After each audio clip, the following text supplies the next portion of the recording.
November 5th, 1944. 32,000 feet above Tokyo, Captain Ralph Stakely guided his B-29 through crystalline air so thin his pressurized cabin was the only thing keeping him conscious. Below, the Japanese capital sprawled in miniature, every detail visible through his camera ports. Above, the sky darkened toward space.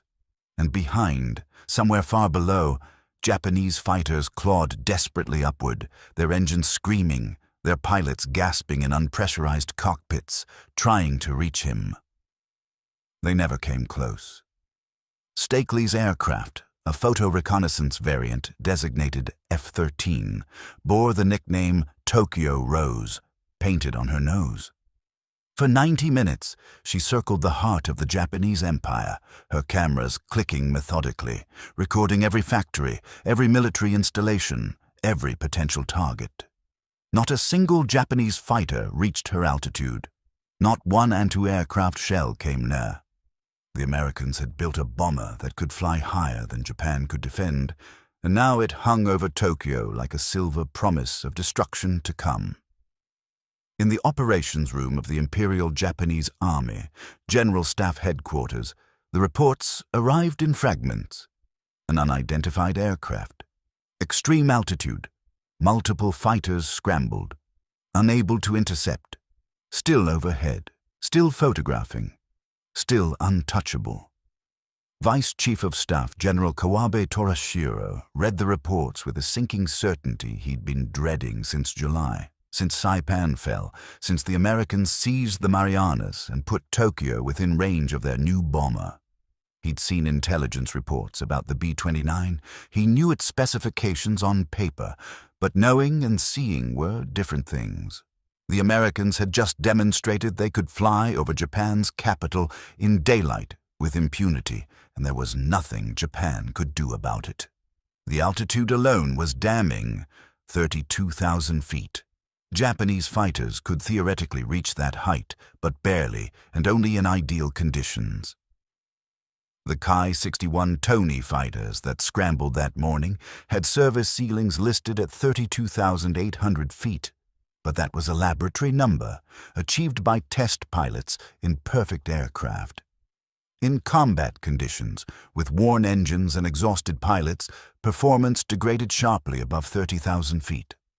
The pilots who chased Stakely's B-29 that morning reported the same experience. Above 28,000 feet, their controls became mushy, their engines lost power, their rate of climb dropped to a crawl. They watched the American bomber circle Tokyo like a sightseeing tourist, and they could do nothing but gasp for oxygen and watch. Japan's newest fighter, the Kai-84 Frank, could reach 34,000 feet and might have caught the B-29. But in November 1944, only a handful existed, scattered across the Pacific, none based near Tokyo. The famous Zero, backbone of Japanese naval aviation, could technically climb to 33,000 feet, but above 30,000 it became nearly uncontrollable, its controls frozen, its engines starving for air. Against a B-29 cruising at 32,000 feet, Japanese fighters were obsolete, and the B-29 didn't just fly high, it flew fast. At altitude, it cruised at 220 miles per hour. Japanese fighters, struggling to reach that height, arrived with their speed bled away by the climb, their engines at maximum power just to maintain altitude. They had no energy left for pursuit, no speed advantage for attack. The few pilots who got close enough to attempt an attack found themselves in another nightmare, the B-29's remote-controlled gun turrets, operated by gunners sitting in pressurized comfort, tracking them with synchronized fire from multiple positions. The bomber was a flying fortress in 3 dimensions. General Kawabe had spent the last 4 months preparing for this moment. After Saipan fell in July, the mathematics became inescapable. The Marianas sat 1,500 miles from Tokyo. The B-29, according to intelligence reports, had a range of 3,200 miles. That meant it could strike Tokyo and return to base with fuel to spare. The Americans didn't need to capture Japan's home islands. They could burn Japan's cities from the air, destroy its factories, shatter its ability to wage war, all while staying safely out of reach. Japan's air defense system, designed to protect against conventional bombers flying at 15 to 20,000 feet, was suddenly obsolete. The anti-aircraft guns ringing Tokyo, mostly 75mm and 88mm weapons, could reach 25,000 feet at best. Against a bomber flying 7,000 feet higher, they were useless. Barrage balloons, effective against low-level attack, couldn't reach B-29 altitude. Searchlights couldn't illuminate targets that high. The entire defensive infrastructure Japan had built around Tokyo was designed for a threat that no longer existed. But the altitude problem was tactical. The strategic problem was worse. The B-29 represented American industrial capacity made manifest. Each bomber cost $640,000. The entire program had consumed $3 billion, more than the Manhattan Project, more than any weapons system in history. And the Americans were building them by the hundreds. Intelligence reports estimated production at 150 B-29s per month. Japan, struggling to produce 50 fighters per month with its factories bombed and its resources exhausted, faced an enemy that could replace losses faster than Japan could inflict them. General Kawabe knew what was coming because he'd seen it before. American bombers had struck Japan from China, hitting steel mills in Kyushu, but those raids launched from distant bases, faced long over-water flights, carried limited bomb loads. The bombers came in small numbers and couldn't sustain a campaign. Now, with the Marianas in American hands, everything changed. The B-29s could hit Tokyo repeatedly, in strength, with full bomb loads. They could come every day if they wanted, and Japan couldn't stop them. 3 weeks after Stakely's reconnaissance flight, on November 24, 1944, the promise became reality. At 1:30 in the afternoon, air raid sirens wailed across Tokyo. Citizens who'd been told the homeland was safe, who'd been assured Japanese defenses were impregnable, looked up to see contrails scratching white lines across the blue sky. 111 B-29s had launched from Saipan. 88 reached Tokyo. Their target was the Nakajima Aircraft Company plant at Musashino, one of Japan's largest aircraft engine factories. The raid was chaotic. High winds at altitude, part of the jet stream that American meteorologists didn't yet understand, scattered the formations. Clouds obscured targets. Bombing accuracy was poor. Only 24 bombers hit the primary target. But accuracy didn't matter that day. What mattered was the demonstration. The Americans had struck Tokyo in daylight, in force, and Japanese defenses had been powerless. Of the 88 B-29s that reached Tokyo, only 2 were shot down. Japanese fighters made 363 attacks. Most never got close enough to fire. Those that did found the B-29's defensive armament devastating. The bomber carried 12 50 caliber machine guns in remote-controlled turrets, plus a tail gun position. Attacking fighters faced synchronized fire from multiple positions, directed by gunners who didn't have to aim manually, but simply tracked targets through computing sites. In the operations room, staff officers plotted each bomber's track, tallied the damage reports, calculated the grim mathematics of attrition.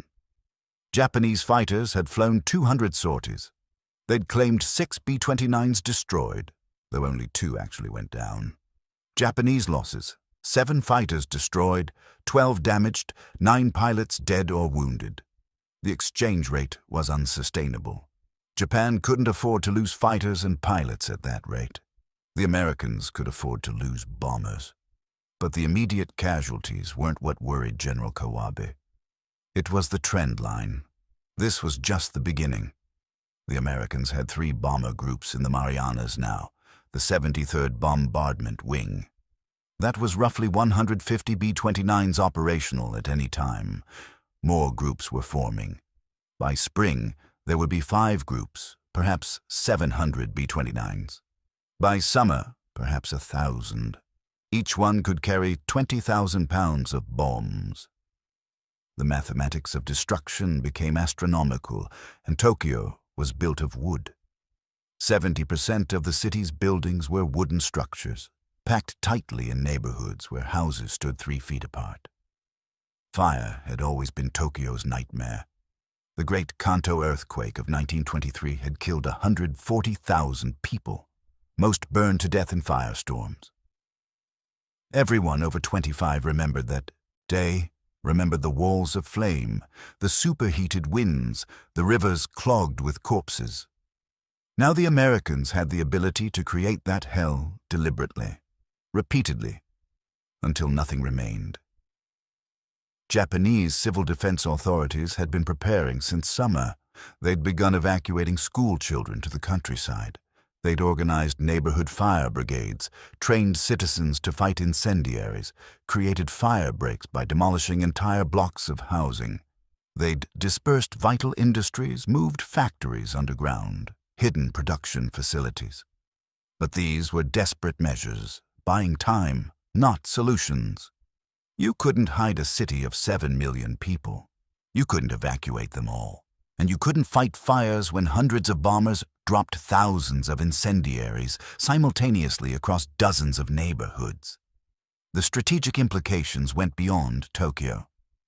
Japan's entire war economy depended on a handful of industrial centers: Tokyo, Nagoya, Osaka, Kobe. These cities produced the aircraft, the ships, the weapons Japan needed to continue fighting. They housed the workers who built them. If the Americans could destroy these cities, they could strangle Japan's ability to wage war without invading, without fighting through the home islands, without suffering the casualties that defending Japan would inflict, and Japan couldn't strike back. Japanese bombers couldn't reach the Marianas. Even if they could, Japan didn't have the industrial capacity to build a strategic bombing force. Every aircraft Japan produced went to defending against American attacks or supporting the army in China and the Philippines. There was no capacity for a counter-offensive. Japan could only endure, absorb punishment, hope American will would break before Japanese capacity did. General Kawabe understood the strategic reality with painful clarity. Japan was losing the war. The Philippines were falling. The Navy had been shattered at Leyte Gulf. The Army was being ground down across the Pacific. And now the homeland itself was vulnerable, exposed to systematic destruction from an enemy Japan couldn't reach or stop. The appearance of the B-29 over Tokyo wasn't just a military development. It was a death sentence for the strategy of defending the home islands. Japanese military planning had always assumed that defending Japan itself would be so costly for the Americans that they'd negotiate rather than invade. The terrain favored defense. The population would resist. American casualties would be enormous. Surely, Japanese planners reasoned, the Americans would accept something less than unconditional surrender rather than pay that price. The B-29 demolished that assumption. The Americans didn't need to invade. They could destroy Japan from the air, systematically, relentlessly, until there was nothing left to defend. The strategy of making invasion too costly became irrelevant if there was no invasion. Japan would burn, and all the troops, all the defenses, all the prepared positions and hidden weapons, caches would be meaningless. In the weeks following the November 24th raid, Japanese high command grappled with responses. They couldn't stop the B-29s, but perhaps they could make the raids costly enough to slow them. They redeployed fighter squadrons to defend Tokyo, stripping units from other theaters. They modified fighters for high-altitude interception, adding superchargers, removing armor and weapons to reduce weight. They developed new tactics, diving attacks from above, ramming attacks by pilots who'd exhausted their ammunition, even proposals for suicide attacks by pilots flying explosive-laden aircraft into bomber formations. Nothing worked. The B-29s kept coming. Through December, through January, through February. Not daily, not yet, but regularly enough to show this was sustainable. Each raid refined American tactics. Each raid demonstrated Japanese impotence, and each raid brought the same reports to General Kawabe's desk: minimal damage to the bombers, heavy losses among defenders, increasing destruction on the ground. The altitude advantage proved insurmountable. Japanese engineers couldn't quickly redesign fighters for high-altitude combat. They couldn't manufacture superchargers in quantity. They couldn't train pilots to operate effectively in the thin air above 30,000 feet, where hypoxia killed as surely as American guns. The Americans had solved these problems with pressurized cabins, with turbocharged engines, with oxygen systems that worked reliably. Japan, entering the war with superior fighters and experienced pilots, now found itself technologically outmatched in its own skies. The psychological impact rippled through Japanese society. Citizens had been told they were winning. Newspapers proclaimed victories. Radio broadcasts celebrated Japanese heroism, but you couldn't hide B-29s circling overhead in daylight. You couldn't explain away the contrails, the air raid sirens, the growing patches of destruction spreading through the city. People began to understand that what they'd been told wasn't true, that Japan wasn't winning, that the homeland wasn't safe. General Kawabe watched morale crack, not among the soldiers, not yet. They still believed, still fought with fanatical determination. But civilians began to doubt. They began to evacuate without orders, flooding into the countryside, disrupting production, creating refugee problems. The government tried to stop the exodus, ordering people to stay, to fight fires, to maintain production. But fear trumped orders. When the sirens wailed and the silver bombers appeared overhead, untouchable, unstoppable, people ran. By March 1945, the strategic situation had deteriorated beyond recovery. The Philippines had fallen. Iwo Jima was under assault, which would put even closer bases in American hands. The Americans had shifted tactics, abandoning high-altitude precision bombing for low-altitude incendiary attacks. On the night of March 9th, 334 B-29s hit Tokyo with incendiaries, flying at 5,000 to 7,000 feet, under the altitude where Japanese defenses were optimized. They burned 16 square miles of the city. They killed 100,000 people in a single night, more than either atomic bomb would kill. The firestorm exceeded even the Kanto earthquake. Tokyo burned for 3 days. General Kawabe had known it was coming. The reconnaissance flight on November 1st had told him everything he needed to know. The B-29 could reach Tokyo. Japanese defenses couldn't stop it. The Americans would exploit that advantage until Japan surrendered or ceased to exist as a functioning nation. The only question had been timing, but knowing didn't help. Japan fought on through March, through April, through May, through June, through July. The B-29s came in waves, hundreds at a time, burning city after city. Tokyo, Nagoya, Osaka, Kobe, Yokohama. 66 cities burned. 500,000 civilians died. Millions became refugees. Industrial production collapsed. The transportation system broke down. Food supplies dwindled. Japan was being systematically destroyed, and there was nothing Japanese forces could do to stop it. The atomic bombs in August were almost anticlimactic. Hiroshima and Nagasaki were just 2 more cities destroyed, 2 more populations incinerated, 2 more demonstrations of American technological superiority. The method was new, but the result was familiar. Japan had been burning for months.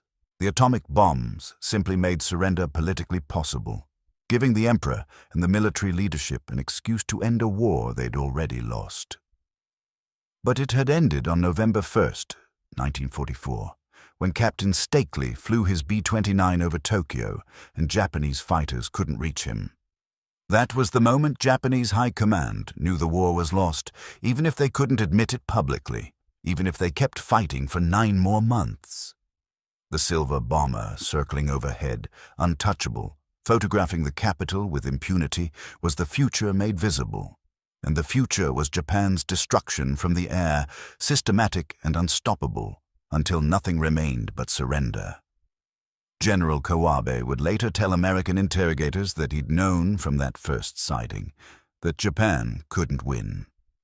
The B-29 represented everything Japan lacked: technological sophistication, industrial capacity, resources, strategic reach. One bomber, one reconnaissance flight, had demonstrated the futility of continued resistance more clearly than any battle. But knowing and accepting were different things. Japan fought on, not because victory was possible, but because surrender was unthinkable, because the military code demanded resistance unto death, because admitting defeat meant admitting everything they'd fought for was meaningless. The B-29 over Tokyo on November 1st, 1944, wasn't just a bomber. It was a message. It said, "We can reach you. You cannot reach us. We can destroy you at will. There is nothing you can do to stop us." Japanese High Command received that message clearly. They understood its implications. They knew what was coming. They just couldn't surrender until the message had been delivered in fire, over and over, until 66 cities burned, until 500,000 people died, until the atomic bombs fell, until the Emperor himself intervened to end the war. The B-29 circling overhead that November morning was Japan's future. It just took 9 more months for that future to arrive. Captain Stakely landed back at Saipan after 7 hours in the air, his cameras full of photographs, his bomber undamaged. He'd flown over the enemy capital in daylight, taken pictures for 90 minutes, and returned safely. It was routine for him, another mission, another set of reconnaissance photos for the analysts to study. He couldn't have known that his flight had shattered the last illusions of Japanese high command, that the silver contrail his bomber left over Tokyo marked the beginning of the end.